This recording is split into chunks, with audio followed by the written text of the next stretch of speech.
ఈరోజు జూన్ 21వ తేదీ మనం యోగా దినోత్సవాన్ని జరుపుకుంటున్నాము.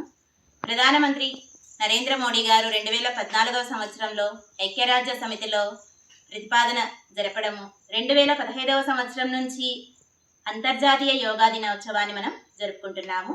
ఈరోజు మనం జరుపుకునేటువంటి యోగా దినోత్సవము 12వ అంతర్జాతీయ యోగా దినోత్సవము. యోగము అంటే కలయిక. మరి కలయిక అంటే ఏం చేస్తున్నాం? ఇక్కడ మనము శరీరాన్ని, మనస్సుని, శ్వాసని మూడింటిని కలిపి చేసేటువంటి క్రియ.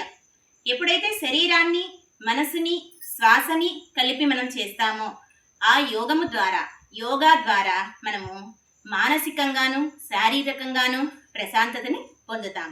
శారీరక శక్తి వస్తుంది, మానసిక ప్రశాంతత వస్తుంది. అందరూ కూడా యోగాని ఆచరించాలని కోరుకుంటున్నాము. మరి యోగా అంటే ఏం చేయాలి?